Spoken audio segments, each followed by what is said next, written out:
Bourbon, Broncos, and No BS.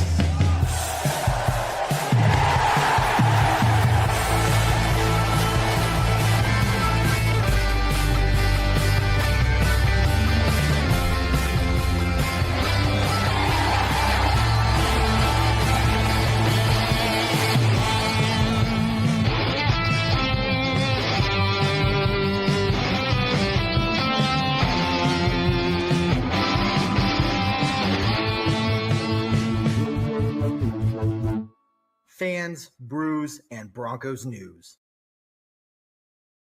Good evening, Broncos country, and welcome to week 2 of the NFL playoffs. It is divisional week, and your Denver Broncos got a very nice and well-deserved bye week as the other teams stood around and beat each other up.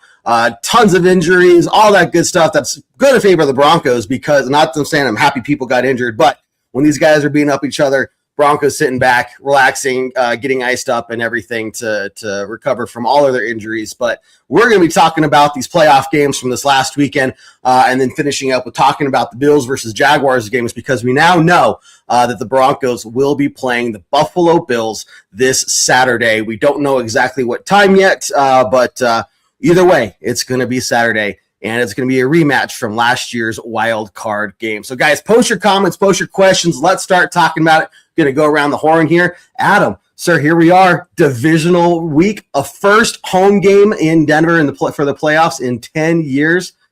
It's got to feel okay, right? Oh my goodness! Like I was checking in my inventory of body parts to seeing if I had like a spare kidney that I could sell for playoff tickets. That I only have 2. I do not have a spare lying around, so I don't have an end to the game that way. But if the Bills thought, just for a second, if they thought that, that small market team that they beat over the weekend, that was a hostile environment, yep. Oh my God, they are in for a rude awakening on Saturday because that place is going to be bananas. And I expect anybody there to be making that the most unhospitable place on planet Earth for 3 hours. And I wish I could be part of that energy on Saturday. So if you're not excited, I don't know where your pulse is. I don't know where your head's at because it's already seems like it's way too long to get ready for Saturday. Already seems like it's way too long. Yeah, totally agree. For us, we've had the week off, but for the Bills, and John, maybe a slight disadvantage for the Bills in the scheduling, playing Sunday and then a kind of a quicker turn playing on Saturday. I don't know if that's really how big of an effect that's going to have, but the Broncos are the unofficial overdogs again because they're being, that's what Bo would say. We're the overdogs. It doesn't matter what Vegas says. But, John, what do you think about that, man, and how are you feeling? Well, no, Kev, that's a really good point. And, Adam, if you do have a spare kidney, if you can find one, I think after yesterday's game, Justin Herbert could probably use one. I don't know what. I know it seemed like every part of his body was probably hurting after the game. They might just put him in a cryogenic chamber for until next training camp. I don't know. But as far as the underdog thing, yeah. Look, I'm here for it. Vegas, if you want to give us the better odds to bet on our Broncos, yeah, give it all day long. Personally, I think that is, the hype of Josh Allen and everyone wanting to see him finally pull out what he's supposed to have done by this point.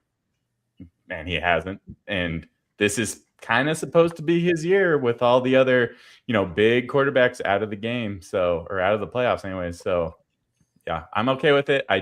I do think once serious bettors get in on this, I think it's going to probably come out more even than where it's at now. But that doesn't matter. It just means that now's your time to buy. And look, I could be totally wrong. Definitely don't listen to my advice when it comes to gambling because at least when it comes to the Broncos, the track record isn't great. Don't listen to John. But no, everybody around the table is going to say, don't listen to John. Well, Wait, Kev, you want to chime in on that? No, I was going to say, just don't, telling people don't put like $5,000 down. And then if something goes wrong, say, you guys told me to. We're not telling you to. This is just our own little advice, right? You do what you want. You do what you want. If you feel in your heart to do that, you do it. You do what you want. Don't let Kevin tell you how to live your life. But like we earned the right to be stress-free this last weekend, which was amazing. And honestly, like every game was so fun to watch until that Chargers debacle last night. Of all the games I was excited for, it was probably that one, and it let me down the most. But that's all right. That Chargers will do that to you sometimes. That's Chargers gonna Charger. The Chargers are gonna Charger. All I can say is if I think we're gonna get through this game, and when we do, I'm not gonna be as worried about maybe if it's the Texans. That's gonna be the only of the three that are remaining that we could play that I would be most worried about. So for sure, great week off for Broncos fans, and hell yeah, now let's ride, baby. Are we saying the phrase? Is it okay to say that again? That was a slip of the tongue. That was a slip of the tongue. Let's go. But come on, let's go. Go. This is the time. This is what we've been waiting for all season, and I can't be more excited for this weekend. Yes, sir. Scott, before we do a quick update, it is Texans up 7-6. Texans did not get any points on their initial drive after the half, it looks like.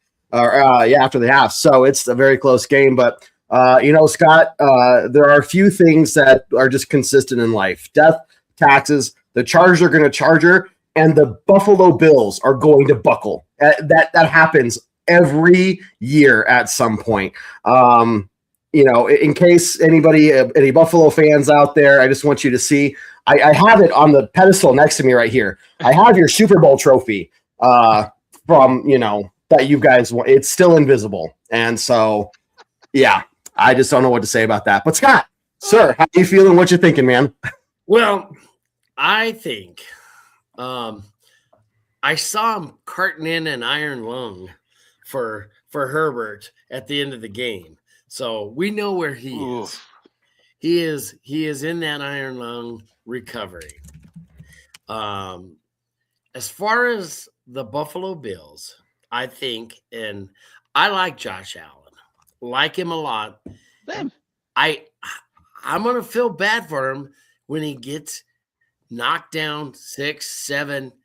I think 6 sacks is a reasonable number, as that line is garbage. And I guarantee our defensive line is better than Jacksonville. And so I think it's a matter of us turning it on. Our 2015 defense was -4 in turnovers going into the playoffs. They went in and they took care of business and ended the playoffs +4. I think the same thing's going to happen this time around with this defense. And, I have faith. I really do believe that the offense will get it done. If I have to speak it into reality like Russell Wilson, we're going to do it. We're going to do it. We're going to do it.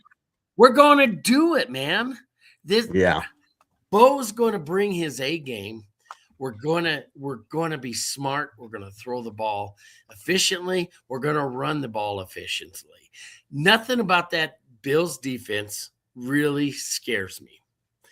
And I think this is it, man. And nothing I've seen on any of these other games has worried me. I mean, you got the Houston Texans, who are this juggernaut, right? Oh, the Texans, they're great, blah, blah, blah. That old fart is out there walking out with his walker and setting it aside while he catches the snap. And it's 7-6. I'm telling you, we're okay. There ain't a team the Steelers on that one. Worries me. Yeah. Agreed. Well, let's see, guys. It's going to be fun talking about this Broncos versus Bills matchup, but let's go around the horn first. There was a lot of football action from this last weekend. And so, weekend. yeah, absolutely crazy. I mean, we'll talk about any highlights or any big takeaways you want to talk about from that game. But let's just start with back on Saturday. We got Rams versus Panthers. Now, I'll just say right off the bat, this was a game that I thought Rams were going to win 50-3. Like, I thought this was it shouldn't have even been close. The 8-9 Panthers hosting the 12-5 Rams, which don't even get me started on that rule. I don't care if you win your division. If you have the worst record, you should be the away team. But that's just me. Either way, Rams find a way to pull it out at the end there and come away with the win. Anything you guys saw from that game that kind of surprised you want to talk about? I probably was a little bit more, along with John, probably a little bit more bullish on the Panthers, and didn't think it was going to be I didn't think it was going to be a blowout. I did think that the Panthers were going to play them tough, and they did. I think if we're taking anything away from that one, and maybe with all of the games that happened over the weekend, is that, winning in the playoffs is hard because everybody's a good team, maybe with the exception of the Panthers. But everybody is a good team. It's hard to beat, even when you're a good team, it's hard to beat other good teams. So I think if the Panthers had one stop in them, they probably would have won that game. But Matt Stafford kind of did his thing there at the end. So I mean, good for the Rams. They do travel to Chicago for the next round. Yeah. So I think that is probably one of the premier matchups that's going to be, along with our game. I think that's probably one of the games that you're really going to want to tune in for. Whatever date that they play. Well, as far as premier matchups, I think there's going to be 3 out of 4 that'll be premier, and I think whoever the Patriots play, that game might again be another dud of a game. But no, this was much closer than I expected. It's much closer than my gambling account expected, for sure. I thought the Rams would win, but I thought it was, like you said, Adam, I thought it was going to be a blowout. And I guess discounting the Panthers, look, I haven't been watching the Panthers all season, but they did. Yeah, I know, shocking. But they did beat the Rams, 2-3 weeks ago. So I think probably discounted that a little bit much. But from this, the one takeaway I could take from this game is, and I don't think Carolina is the home field advantage. I know Carolina isn't the home field advantage that we're going to have this weekend, but I think the home crowd can make that much of a difference and can give you that much of the advantage. And I think when they beat the Rams the first time, I think it was in LA. Correct me if I'm wrong. So, yeah, I think if you already beat them once in their stadium, then why can't you do it in your own? And granted, playoff, maybe, there's all kinds of excuses you can make. Maybe the Rams discounted them the first time around, but that was a hell of a game. And yeah, Matthew Stafford, he put it out there. He showed why he's probably going to win the MVP, and he might have to play the rest of the playoffs with one missing finger, it seems like. But no, it was a hell of a game. Again, it was a great way to start off this playoff season.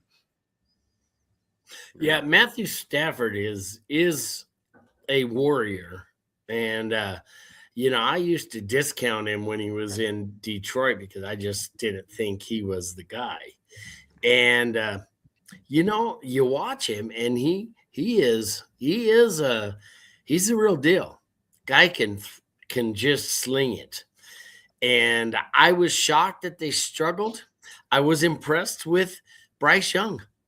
I didn't expect much from that guy at all. I mean, we saw him, a couple years ago, and we beat the hell out of him. And I was impressed with how he got up and just kept competing, because he's not a big guy. I mean, no, he's really not. He's just got that tiny build, but he was impressive. I thought they did a pretty good job. I watched him the week earlier against the Buccaneers, was not impressed. Yeah. And their defense was giving up gashing runs, and the Rams couldn't get anything going in the run game. But, they made just enough plays, and hats off to Stafford on that last drive. That was pretty impressive. And like I said, I was impressed with the fans there. I really, they haven't been in a lot of playoff games, and they haven't been good for 10 years. I mean, we can relate to that. But our stadium's always competed, and our fans have always shown up. That has not been the case there, or Jacksonville for that matter. Oh my God, it was take off those covers on the upper level. But no, it seems like they're building a small market team. For Carolina, it seems like they're building something. They have momentum for sure. They really do. Like, they might be a fun team to watch going into next season for sure. Yeah. Totally agreed. It's they're kind of where I thought we would be 2 years into this rebuild process. And maybe I think they're 3 years. How long have they had their quarterback now? Is this their second year as well? I think this is year 2. Yeah. He wasn't. He was before Nick. It's been 3, maybe 4 years. Oh, it made so. I think it's his 4th year. I think he's going into his 5th year option. Yeah. That's what I think too. No. I think he's going into his 4th year. They have the option to pick up his 5th year this offseason, which could be an extension. I don't know. He might have played his way into a pretty big contract. I don't know. I guess I just stopped caring about them after Super Bowl 50. I said, yeah, we destroyed you guys. You're going to be nobodies for a while. And as well you should. But we've talked about him too much. Either way. Yeah, let's move on. Let's move on to this next one. Mike brings it up. I was surprised Green Bay let Chicago come back so much after being up so much. Now, I'm going to take a little bit of an offense here and lodge an official complaint against Al Michaels. This is official. It's out on the airwaves. So you can't take this back. Once it's on the internet, it was submitted through the proper channel. Yes, Mr. Al Michaels, I appreciate your commentary more often than not. You have to be credited for the 1980s Miracle on Ice Call, all that stuff. That's amazing. However, you to have the gall to sit there and call the Bears the king of the comeback this season. Excuse me?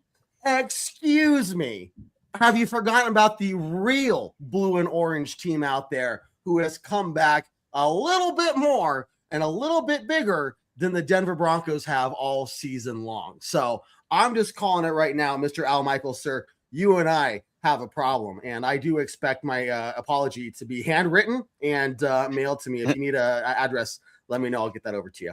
But either way, guys, the Bears winning their first playoff game in 15 years, shutting the Packers down basically the entire second half. Packers came in the second half just playing not to lose. And then that's what cost them the game. They took their foot off the pedal. And I think that if there's any lesson the Broncos can learn from this game right here is no matter what the situation is, you cannot take your foot off the pedal. Yeah. It will come back to bite you. So what you guys see from this game? I mean, Kevin, I think you're going to have to write an official apology to Mr. Al Michaels. Oh. We're about to fact check you real quick because my buddy, who happens to be a Bears fan, and God, because of him, I hope we play him in the Super Bowl or them in the Super Bowl. And by proxy, him. But Caleb Williams and the Bears have 6 fourth quarter comebacks this year. And Bo Nix and the Broncos have 4 fourth quarter. Fourth quarter is the key to differentiator. Yeah. Okay. So yes, while we might own comebacks in general, they do own the fourth quarter comeback. So, and both teams are very similar. Both teams are like, both offenses. I'll put it this way: both offenses are very similar. Where it's like, what are you doing at times, and then all of a sudden you come alive and you look like the Patriots that had this dynasty for 10 years, or the Peyton Manning Broncos, for 5 years. So what a game. You got to give it to the Bears. Like, I thought they were down and out in this game. I did not think they would win it by any means. I'm going to shut up real soon here because I basically turned the game off when it was 21-6 in the fourth. Why would you do that? And you should know that's on you. More pressing needs, Kevin. I know I should have. And What, kids? Come on. More pressing children, needs. things like that. What have you? And I let the missus take care of ours at that point. it wasn't the Broncos. So Adam forgot he haven't even had a kid. He's like, football's on. I don't even. What? I was like, I thought the game was in hand. I was like calling it. I thought my bets would win. That's for sure. So it's game 2 that I got wrong, and you'll never guess how many I got wrong on draft. All of them. But yeah, what a great comeback for the Bears. I mean, I turned the game back on, and all of a sudden I'm watching this Hail Mary from Jordan Love, and I'm like, what the fuck? But I mean, good for the Bears. That to be a fan of that team is hard. It's hard. I'm not a fan of the team, but I'm gonna let Scott once John finishes. I think Scott there you go. There, but I'm happy for Bears fans. I think because I'm gonna get a little. I'm gonna get a little ranty. I'm gonna get a little ranty, Scott. I know a lot of Bears fans, which whatever. Right. But that fingernail polish wearing eyeliner. You don't like that, rouge Scott? Putting on his face. Flagman, that's your style. Mama boy crying quarterback who like just goes into a tantrum every time it doesn't work out. He changed my opinion. All that is true, but man, that guy that's still true. Quarterback. That's still true. It didn't change your opinion. The guy has so much physical talent, and I kept saying, "This guy's a head case. He's done. He's over there screaming and cussing, and oh my gosh!" And then he's getting knocked backwards, throws the ball with a perfect teardrop into the arms of a receiver surrounded by 4 defensive players. Now, I don't know. He may be lucky. I don't know. But that was a hell of a throw. And so my hat's off to him. I still hate him. And I still think that all that energy he spends on the bench screaming and hollering and carrying on, that'll cost him eventually. I don't believe he is the best quarterback out of last year's draft. Not one bit. Obviously. But the Bears showed me something. Now, I don't care. I think they'll lose. I don't know that they're going to get to a Super Bowl. And all of my Bears fans and friends that are Bears fans, I'm sure they're going to be very, very disappointed in the end. So, I mean, there's that. They got the Rams coming up. They got the Rams coming up. If they can get through them, it's in Chicago. It's in Chicago. All things are fair, at that point. I don't know. I don't think they'll get past San Francisco. Well, I don't think San Francisco's getting past Seattle. And I definitely don't think with Kittle out now too. San Francisco getting past the Bears. But. All right. Adam, are you ready to rant? Is it this? Well, is it this? Oh no. I was more looking at James's comment here. We would like to see a Broncos Bears Super Bowl. And I would like to counter with, I am married to a Bears fan. And I know that there are some people who are like, oh, it'd be so much fun. Let me tell you why that's going to be horrible. Okay. Well, for you, yeah.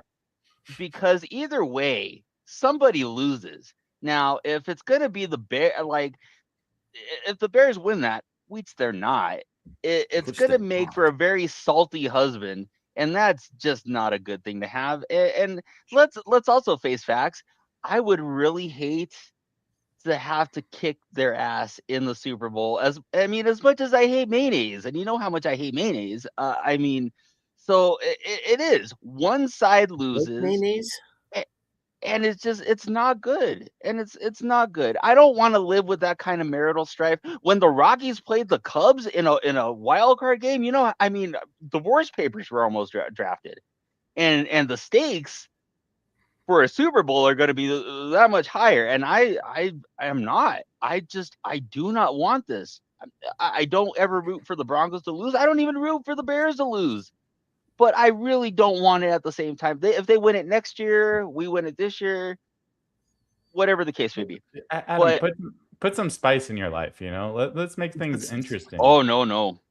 Life is already as spicy. Life is already as spicy as I would like it right now, and I really do not. Who?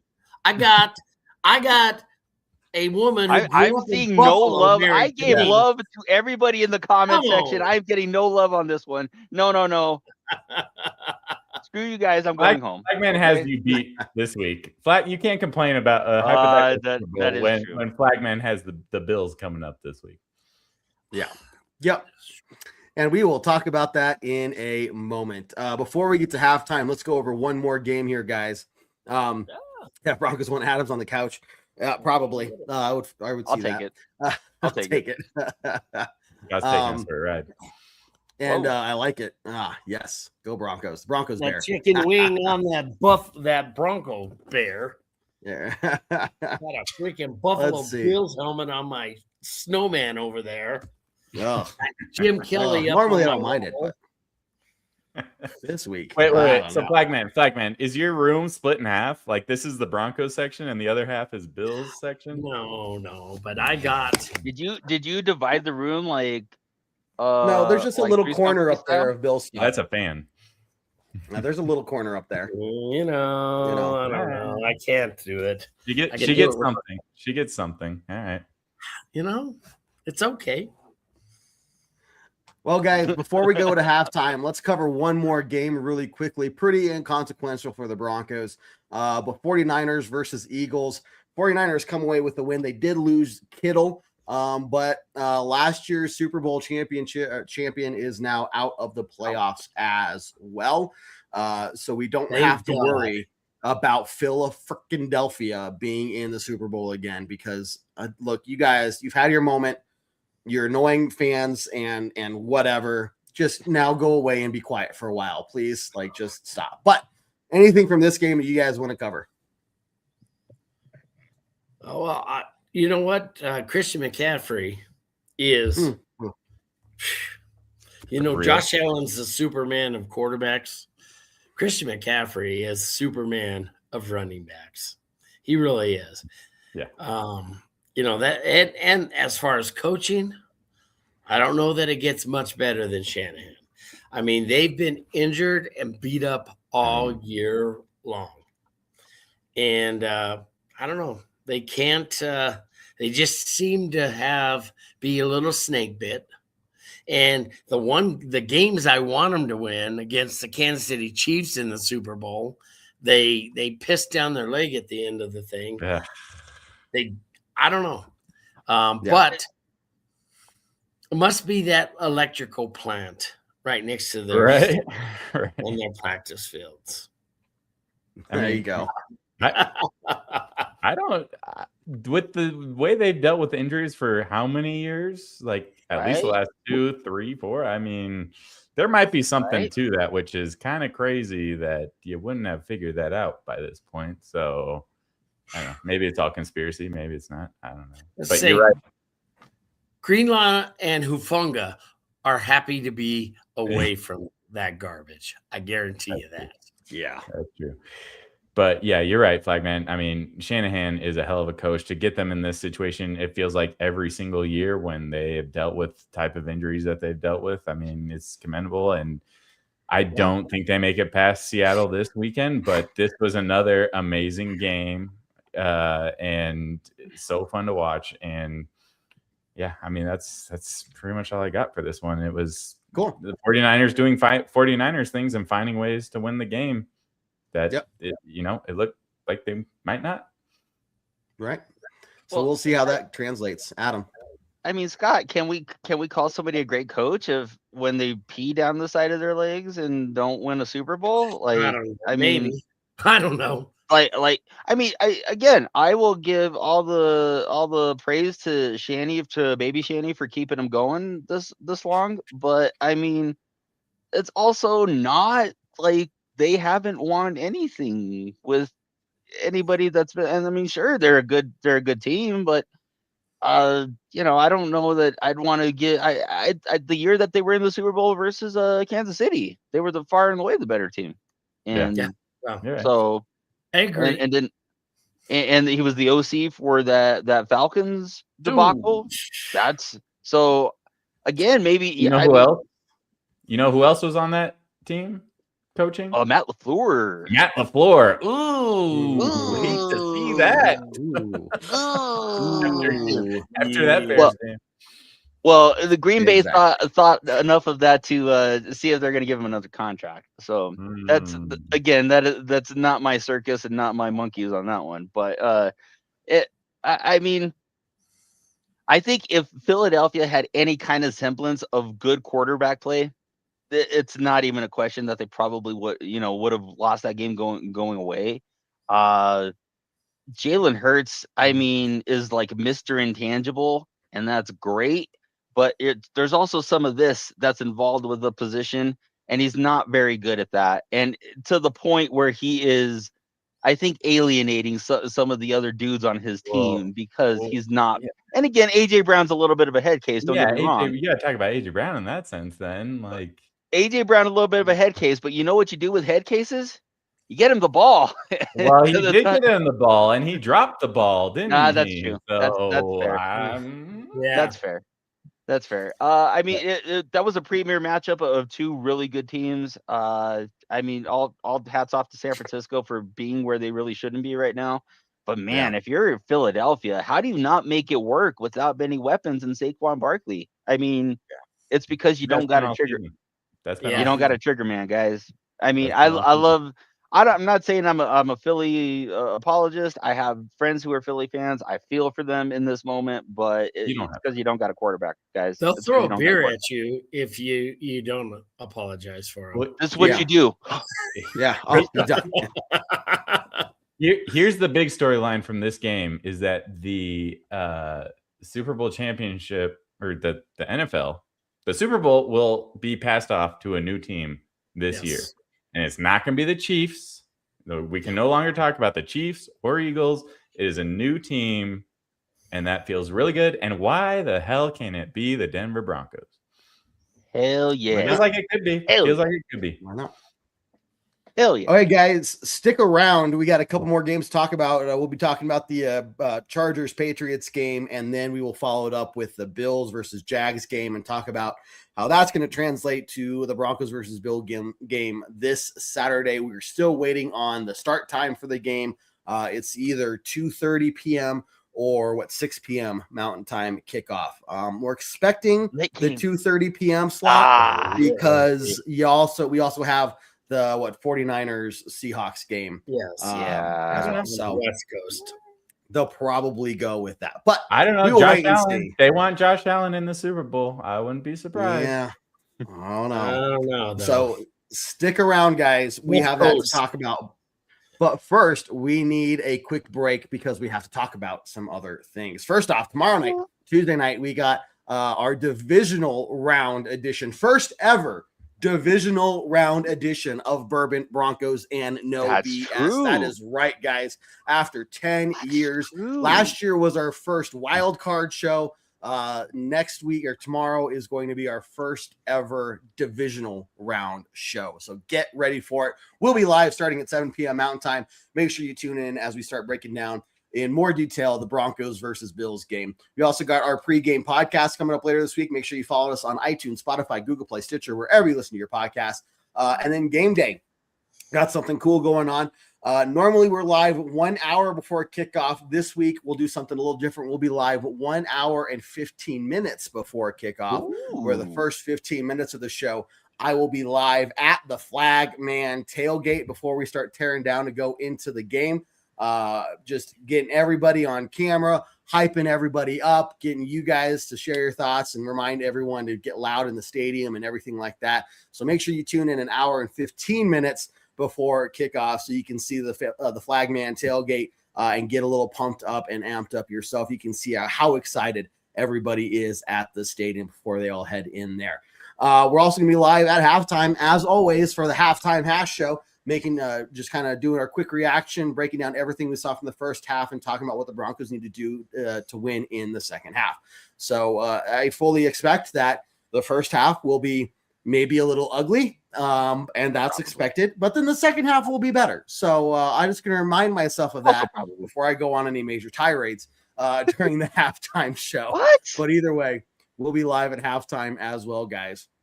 Finally, make sure you tune in or you go visit Broncos and Bourbon.com. Sign up for free. Again, anybody who signs up on that website before the end of the Super Bowl will get upgraded to the next level membership tier when those are introduced for free later on in this offseason. If you sign up after the Super Bowl, then you're going to have to pay to sign up. So we are quickly approaching that point. Make sure you sign up now while it's still free. And yeah, John will sell off his hair to keep it for free, or to keep it free for now. Last year he got $2.38 for his hair. I think maybe with some inflation, it might be worth about $3.50 now. $3.50. So I don't know. I don't know what the going rate for hair is, but either way, this hair is different. That hair. Yes. Okay. With that being said, guys, we are going to move on the conversation. Second to last game we're going to cover here. Patriots versus Chargers. And while we did go into this game, I think all of us saying, yeah, there was a real chance that the Chargers could go in there and upset the Patriots. I think we all knew also at the end of the day that the Chargers are the Chargers, and they do nothing but charger. And so just for any Chargers fans out there listening to this, or if you know a Chargers fans listening to this, I'm going to tell you right now what's going to happen. During the preseason next year, later on in August, July, August, September timeframe, you're going to hear a lot of talk once again about how the Chargers are a team that could go all the way and win the Super Bowl. I just need you to write down a note, a reminder on your calendar or something that says, no, we aren't, because we're the Chargers. So when they start talking you up during the preseason, just remember that it's just never going to happen because you guys suck. But yeah, that's what happened yesterday. The Chargers chargered. I don't know if the Patriots really did anything amazing, but they won the game, which is all that all matters, right? But what'd you guys see from that?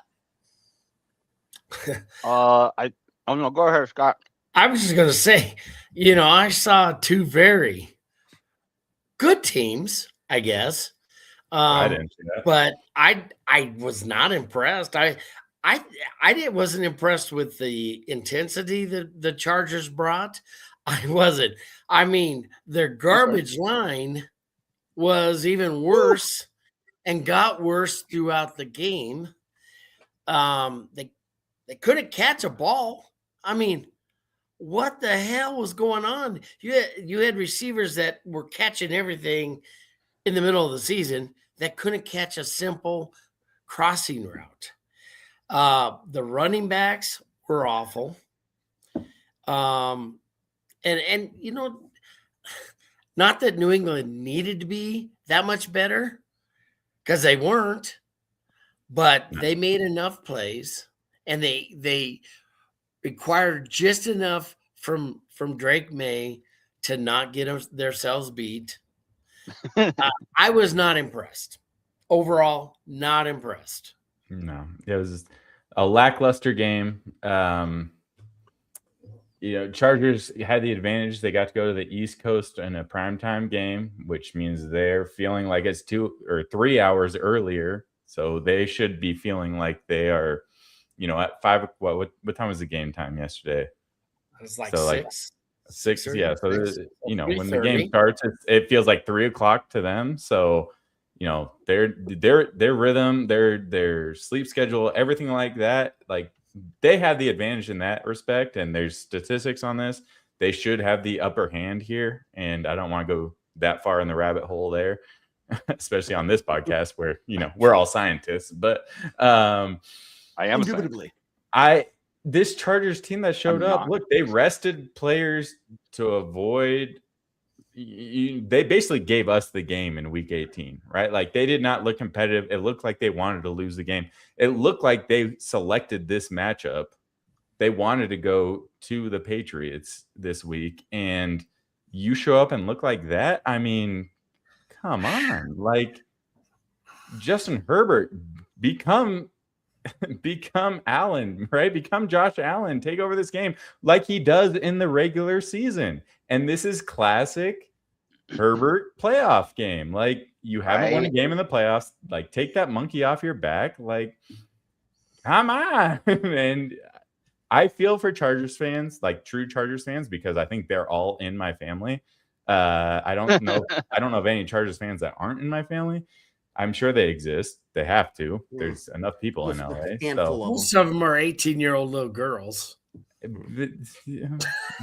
Could be. Okay. They like the baby blue uniform. Yeah. Pretty. All right. I was curious where you're going with that, but all right. I like see where you're going now. Yeah. It took me a second. It makes their eyes look good, right? Or their skin tone. Pops, Yeah. man. I would like Pops. I would like the Chargers to be a serious team for 1 year, but they just don't know how to do it, and they can't do it. They won't ever do it. And I want them. It'd be fun for them to actually be a serious team. And we know once they get to the playoffs, that's fine. What you do in the regular season, that's great. Cool. Fine. Whatever. But when you get to the playoffs, you seem to have you do a really good job of looking like shit. What they did yesterday. And Right. And look, if we're talking about this game as a whole, the Patriots didn't look that much better. Drake, yes. And I give credit to the Chargers. The Chargers do have a good defense, and that's why I would have put them pretty, like, of the teams we could have faced. I wasn't thrilled if we had to play the Chargers because their defense knows how to play our offense, and that's kind of our weak point, by the way. So I wouldn't have been thrilled about that. But if we had to play the offense that showed up yesterday, okay, yeah, I would have taken that all day long for the Chargers. But yeah, the Patriots don't scare me nearly as much going forward. So if this somehow becomes a Patriots-Steelers game next week, I would be Doesn't look like it right now. That would happen. Yeah. Although Aaron It Rodgers could happen. just threw a It could touchdown happen. pass. 10-6 right now. What's the score? 17-6. Aaron Rodgers threw a touchdown. 17-6. For the wrong All team. right, there you go. So we could be facing one of those two teams, and I'd be much more okay with that than the Texans. And give me the Patriots all day long if we can face them in a week. But this game upset me in so many ways for how lame it was. Agreed. Well, out of everything Herbert, before you get Adam, everything that Herbert has done, all of his chances in the playoffs, how many passing touchdowns does he have in all of his playoff experience? 1, 2, okay. 2. What? How many does You Bo didn't Nix let have? him answer, Kev. You didn't let him answer. You were gonna guess it anyway. I wasn't Scott gonna. knew. Yeah. I'm not a scientist. We're on a right here. timeline. I can't sit here and play Jeopardy with you and be like, Plus, okay, I don't write down care. your answers for the next But minute. how many playoff wins does Herbert have, Kevin? What, 1, Again. 2? 0. Oh yeah, The same zero. as Bo Nix. as Bo. So The he has same one as more Bo. passing touchdown as Bo and the same Oh, number of wins as Bo, which is 0. So yeah, because remember, Bo has that one to Franklin last year. That was it. You're right. You're right. You got me there, yeah. No. So anyway, look, it's just maybe the Chargers will figure it out one of these years, but we just know that again, death taxes and the Chargers are going to charge her. Like you can just bet on that. Adam, what were you going to say, man? Andrew, I take a little bit of offense to that. I do not feel sorry for every team that lost, and I don't feel sorry for the Chargers because why would I? I mean, I know all 5 of their fans were probably a little bummed out last night, but it happens. Yeah, that's my family. Yeah, that's all my I family. think and they're all related to John for funny enough. I think if there's a team that did not come out of that game looking very strong, but it was the Patriots. I do not think that they're very. I mean, it goes to show how much Drake May is kind of the trigger man on that offense because they don't have a whole lot of explosivity on the outside. I know Travion Martin or Henderson is a good back. He is. But I mean, they didn't run the ball very well last night. And if anybody kind of made them look a little ordinary on defense, it was LA. I mean, if LA had any kind of offensive line and didn't have half of their team on IR, maybe Right. that they would have made that a little bit more competitive. But kind of looking at the Texans get a bad Steelers team, even granted on the road, but then they get the Pats next week. Should they win tonight, those are pretty two easier teams if we're talking strength of schedule in the playoffs. I mean, granted they do have to go on the road, but I mean I think Denver already has a tougher matchup taking Buffalo this week than Houston will have in their 2 playoff games potentially. So I mean I know that we're looking at it as far as potential opponents, but I don't think you really came away from thinking New England was a bunch of world beaters last night either. No. Right. Well, if you Drake watch May- CJ Stroud, not great. Not great. Drake May did not look like the MVP candidate that he should. Yeah, okay. He rushed for the most yards he has all season. Okay, that's good, but that's not his job. Like everyone's excited about how much he rushed. Like that's because he wasn't doing his primary job well, and he made it happen. Yeah. Yes. Well, it's going to be interesting to see what the who the Patriots end up playing here. Obviously, it's looking like the Texans, and that's going to be fun to watch. I think it's lots of talk about how good the Texans are, but there's also all this talk about how good the Patriots are, and so which one's for real? Which one's really going to show up? But that'll be a game in New England. So for a team in the Texans that's used to playing in their domed stadium down in the south there, might be a little chilly for them. So that could be something to watch out for. But let's move on to the bread and butter and give a little flow into tomorrow night's main topic of the show tomorrow night. The Bills and how they performed. And let me just start by this, guys. You can look at the numbers. Josh Allen played better than Trevor Lawrence, but the run game from Jacksonville did better than the run game from Buffalo, blah, blah, blah, blah, blah. At the end of the day, I think this game came down to turnovers and Buffalo winning the turnover battle there. Yeah.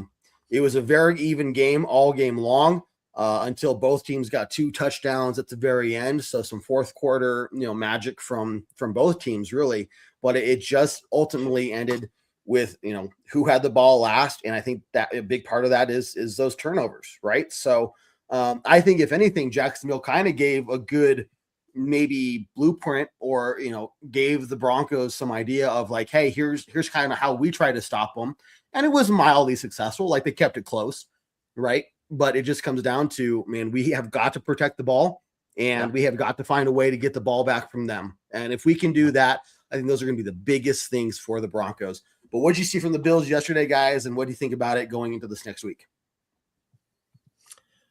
I think, the Bills are a solid team, and they have probably one of the, if not the best player in the league. He is right up there with them. And, Super Josh is Super Josh for a reason. But I've said this before. It is hard for a quarterback to throw the ball when they're laying on their back.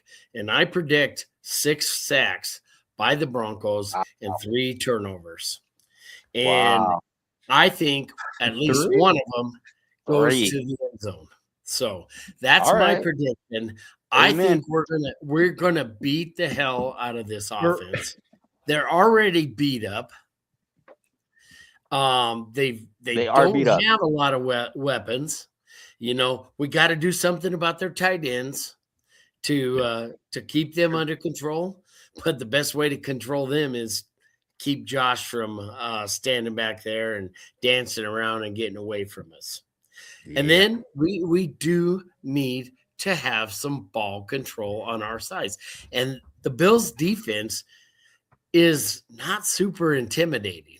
I mean, it really isn't. You would think, I know Bosa at one point was a kind of a scary guy to play.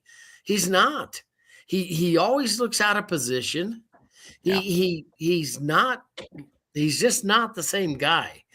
And I know they're getting back. Who's the big guy in the middle? Oliver. Oliver. Ed Oliver. I don't know if he's gonna be back for this game. Is he? They did activate him. He's in his practice window. They haven't made a determination. I don't think if he's going to be able supposed to play. I don't think he's gonna actually play. Yes. Maybe. And of course, we got Drew Sanders coming back. And I did say Sanders, not Drew Carey. Yeah, so we got that, We'll be fine. But he didn't play all year. I'm not worried. We got a lot of depth. I expect Greenlaw to be back, and they're going to be playing with reckless abandon. And I feel bad for Buffalo. I really do. And I feel worse for whatever team comes to Mile High afterwards. I agree. But look, we got 14 days off. They get 6. That's a big difference. Yeah. They get 1 less than a normal regular season, week to prepare. And we just got to sit back and, rest for one thing and then prepare. And, Sean Payton's been preparing since the end of maybe not for the Bills specifically, but he's been preparing. And from this game, though, my takeaway is, Josh Allen only got sacked once, but he got hit quite a bit. And he was in the blue tent, and he did not feel great after this game, which only helps us that much more. They have injury issues. I mean, I don't want to take that as it is a plus for the Broncos. Like, it's part of the game. Yeah, I get it. We don't want that to happen, but it's part of the game. You're missing a safety. You're starting safety. I don't know what the backup looks like. There's a ton, a couple of other injuries that are pretty big for them. They have like 3 healthy wide receivers. Yeah. And the wide receivers don't scare me. I mean, Shakir, good for him for the game. He had 12 receptions, 89 or something like that yards. Now he gets to draw PS2. So excuse me? He gets to draw PS2 now in this next master. Oh, yeah. Matchup, so I heard a different word when you said PS2. But anyways, they have Keon Coleman and Brandon Cook came out of nowhere in this game because he hasn't had a great regular season. And at this point, it doesn't matter what you did in the regular season. It's a game-by-game basis. And if he comes out and can look like the old Brandon Cooks, that could be a problem. But to Flagman's point, the tight ends, right.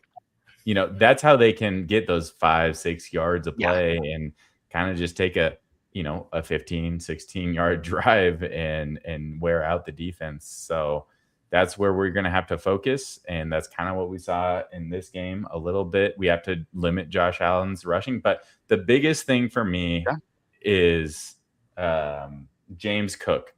James Cook is who we have to stop and who we have to limit, because the defense at times has been susceptible to the run game. Granted, we're a top 10 defense against the run game, and that can't be discredited. And the Jaguars just showed us, if you take away James Cook, you can keep yourself in the game, at least from a defensive standpoint. And absolutely, that's what we need to focus on for this week.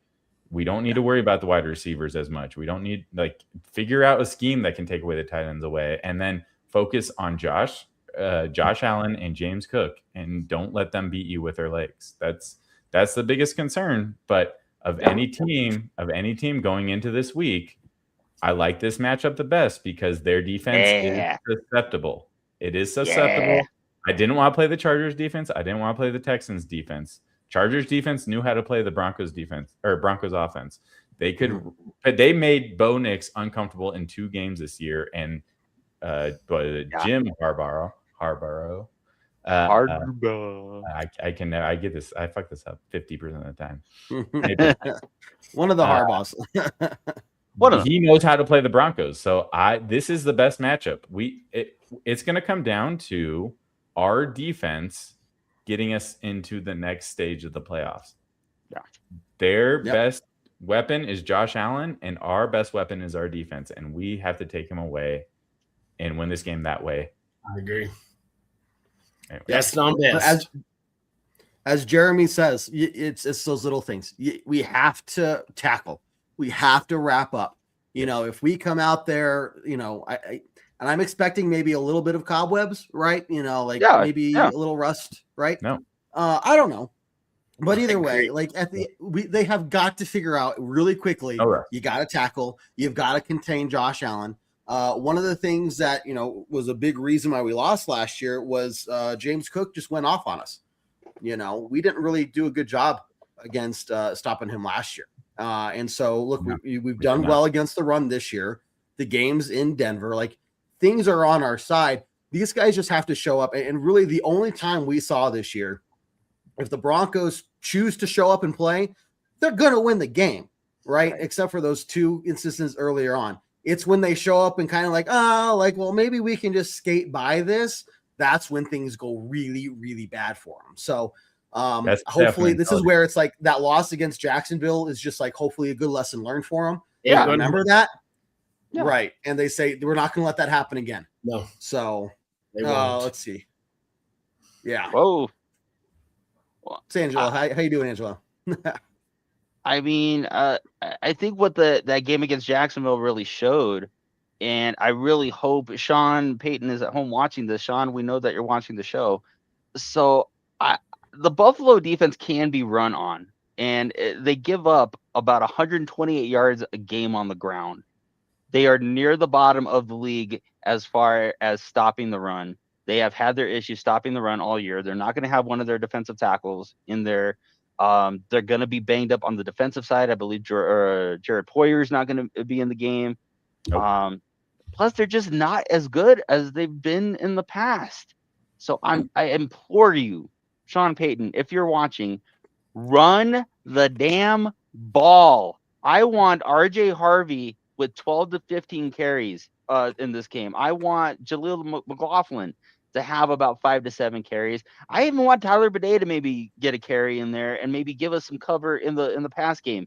I don't think this needs to be a reinvention of what we do on offense. When we ran the ball well, we've been able to dictate the terms of the game, slow the game down, and I think it's going to be a battle of whose play action is able to get their offense out of some bad field positions. What Josh Allen does and what James Cook does is that they're able to sell that play action very, very well. That's how Dalton Kincaid and Dawson Knox have caught almost 50 balls, is because they're good at that intermediate game. They may not be able to beat us on the outside, but they're able to sell that play action with how well they run the ball. What we need to counter with on our side is run the ball down their nose. Enough with this putting up the ball 45 times. I need 3 yards and a cloud of dust on Saturday. That will be the key to winning the game. If we can limit Cook, limit Superman, and run the ball well ourselves. And it doesn't even need to, you need to run effectively. You need to average 4 yards a carry. If you're able to do that, that keeps your offense on schedule, keeps the pressure off of Bo for where he doesn't have to throw it 45 times. And I think if you're able to do that, we're setting ourselves up for a good position or for a good result on Saturday. Yeah. And touchdowns, not field goals. Gotta get Great touchdowns. point. Great point, Scott. That's a very good Cannot point. stall. Andrew says, so low-scoring game is a dud or not, referring to the Patriots game. Look, you can look at the Patriots. It's the same thing. Like, it doesn't matter. You got the win, right? And as long as you're doing what you need to do to get the win, that's all that matters in the playoffs. But I don't expect this to be a high-scoring game. I don't expect this to turn into a shootout, right? Like, if everything Adam is saying, if we control the game on our pace, on our time schedule, we keep Josh Allen on the bench, and kind of limit what he's able to do on the field in general. Get those quick 3 and outs, or not even let them get in field goal range kind of things. Like, man, that's what's going to win us that game. And it could be a low scoring game, but that's where you're going to see the Broncos have a really good chance to end up on top at the very end of it. 24-19. Okay. I'm falling. I like it. John, what do you think, man? Anything else? I didn't know Scott Flagman. That was it. That's all you got? No, I didn't. We're not doing closing thoughts yet. We're going to do closing thoughts in a minute. So I just want to make sure we wrap up before we move on to that. No, I'm excited. This was, I think, like I said before, this is a matchup I would have wanted. 2 weeks ago, I had to mill it over a little bit. It doesn't seem like the Steelers. Well, we know the Steelers aren't in the cards at this point for us. So, yeah, I prefer this matchup a little bit more than I think the Chargers, frankly, unless I get the Chargers from. Thank you.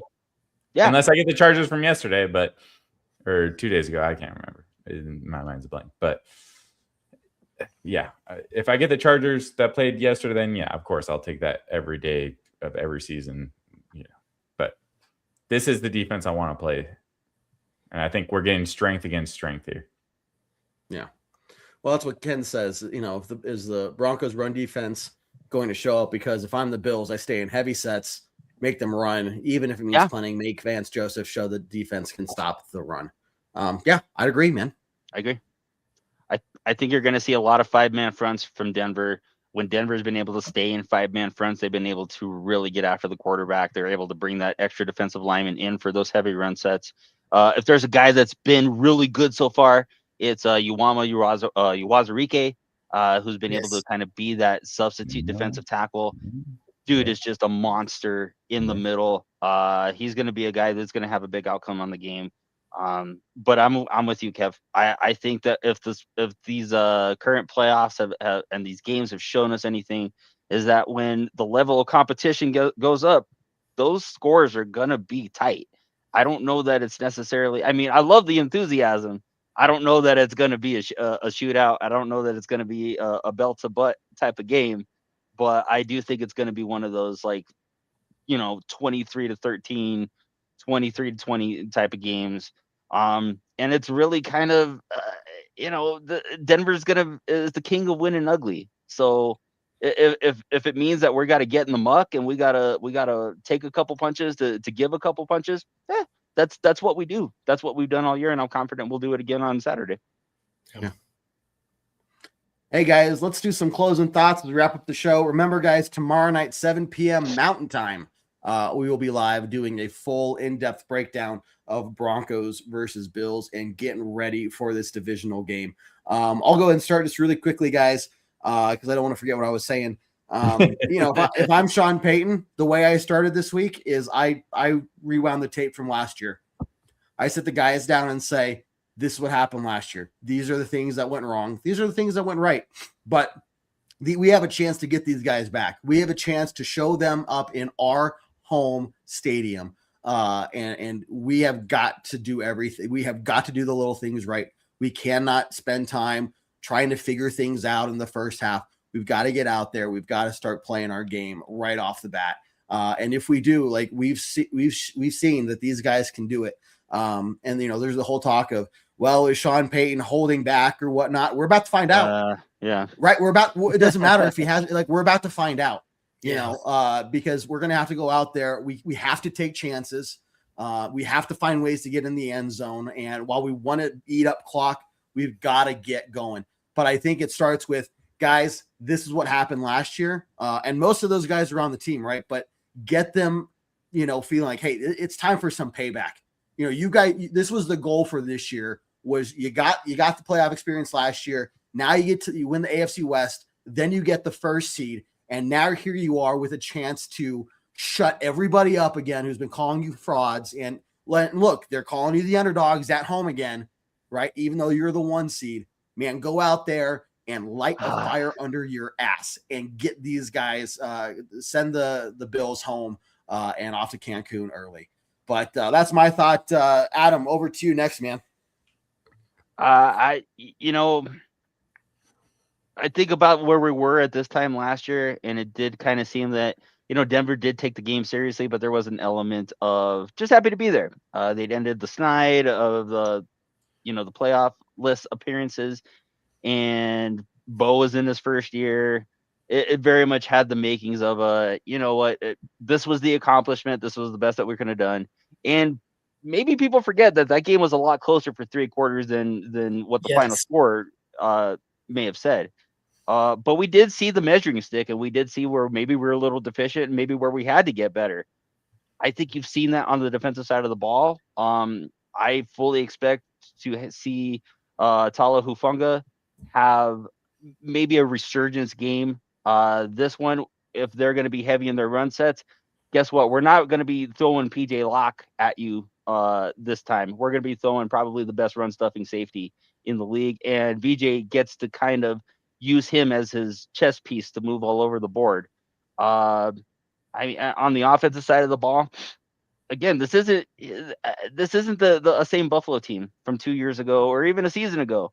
And while I don't think they're definitely not gonna shy away from being in a fist fight.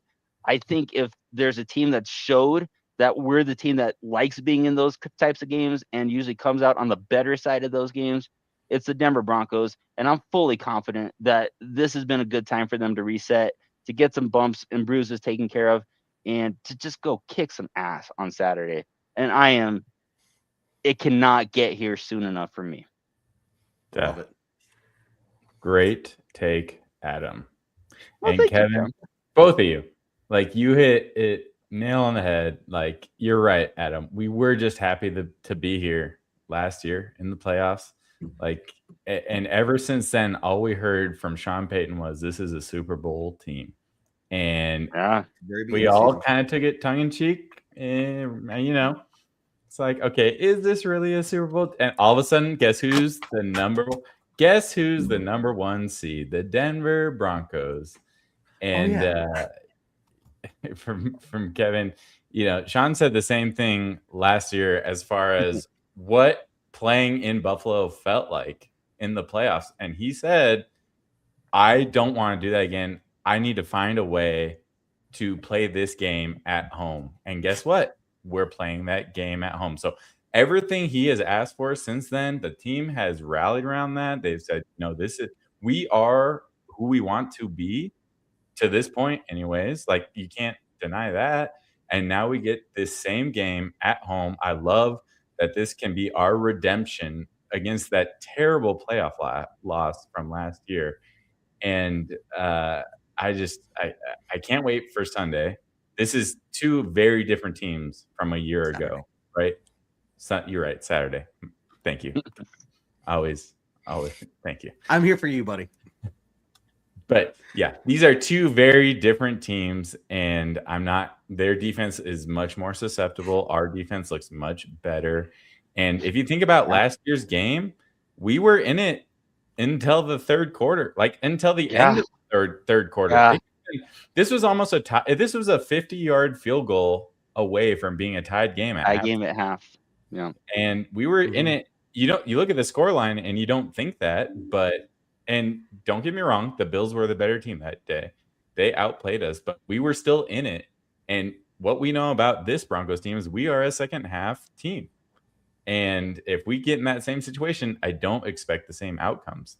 So this feels like a redemption game for the Broncos. That might be why I figured out what to put under my name here. But all it comes down to is finishing on the offensive side. On the offensive side, just finishing drives. Don't settle for a field goal. Get into the end zone, and because that is what we've seen in the other games this past weekend. You have to finish out drives. You can't settle for a field goal because that has been a difference between a win or a loss. So I expect it all to come together and to have 2 weeks to prepare. I think this is going to be where Sean shows what he's been playing chess for this whole season. I think of our team and some of our deficiencies, which really come down to some simple things. Make the catches, make the plays that are out there to make. You don't need to be spectacular. Make the easy plays. And then if you can sprinkle in some spectacular plays, we're good.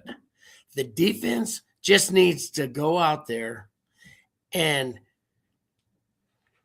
enforce and impose their will on the Bills. The Bills have had some games where they were stinkers because they were having the defense impose the will. We are one of the best defenses in the leagues, and there is no reason we can't go out there and dominate this offense. It's not the Bills of the 90s. It's not the Bills of 3 or 4 years ago. Right. This is a totally different and decimated team. they have done a shitty job of putting some playmakers around Josh Allen and putting some good offensive linemen around him. But that's not my concern. My concern is going out there and just beating the living heck out of everybody. I mean, I want to see Hufanga flying around like Palomano. I mean, that's his hero. Okay, now's your time to show it. I want Greenlaw to look like Urlacher, going out there and just blowing people up, or Singleton. I mean, that guy has that kind of ability. He can make a difference. And then our defensive backs are as good as any team in the league. And if they can cover like they should be able to cover, our line is going to get home. I think Bonito is going to have a huge game. I think you're going to see Cooper coming back in, and Ellis might even make an appearance. And then you got the guys on the interior line. You think Bo had problems throwing with his center right in front of him? Well, see how he throws the ball when the center is on his lap as he's falling down. I think we got the Bills right where we want them, and we're going to go out there and we're going to play great, and we're going to send ourselves to the AFC Championship game, and then it's going to get better. It's going to get better. We're going to take it. We are Super Bowl bound. Hell, you said Bo there at the end. I believe you're correct. I want to make sure we have the Bo, correct. I meant Josh. Yeah, I think okay. I think Zach Allen is going to put Bo on his ass by pushing an offensive lineman. I know what I said. Yeah. Holy moly. I'm Good old. correction, though. I know. professionals here. You just got to correct you a little bit there. No, it's good. It's all good. Look, I'll see you guys, Saturday, Flagman. Chargers sucked, by the way. Yes, Just of like I course said. they did. Yeah. John brings up a good point, guys. If you're going to the game, or even if you're not going to the game, if you're in the area, come on by the Flagman tailgate in the back of Lot C. We will be there partying, hanging out. I'm not able to go to the game, but I will be there at the tailgate. So come on down, hang out with us, have some drinks, and play some beer pong or whatever we have. The giant Jenga that you guys have as well. Like, there's Got a beautiful ton of things orange to do. table for everybody to sign. A brand It's new an orange table. Oh, yes. Yes. And get on the tailgate show. Yeah, and get on the tailgate show. Oh, yeah, get on that tailgate show. Yeah, so make sure you guys are there. Come and check us out in the back of Lot C. You can't miss it. Look for the place with all of the flags, and hopefully it's not windy as hell like it was last time too. 8 Scott, miles an hour is what they're predicting. Perfect. Good. Perfect. Just enough to get all the flags flying. So, yes. Okay, guys, we'll be back tomorrow night, 7 p.m. Mountain Time, for another episode of Bourbon Broncos No BS. Hyping up this game. We are one game away from the AFC championship game. We are, 2 wins away from the Super Bowl, and we are 3 wins away from being world champions. That's how close we are. This team is amped up. They deserve to be where they're at.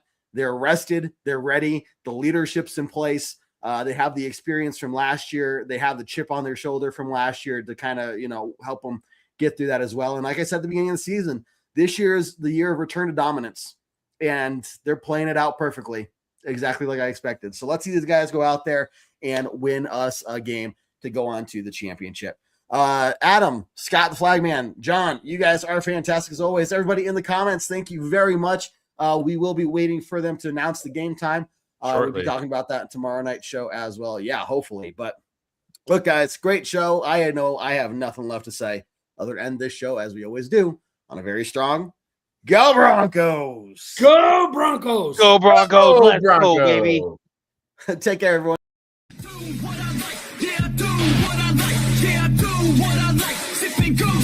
Right, and I go with the flow. Yeah, I go with the flow. Yeah, I go with the flow. Cause I know I'm the show. In the zone, here I go. In the zone, here I go. In the zone. here I go. Yeah, they know I'm a pro.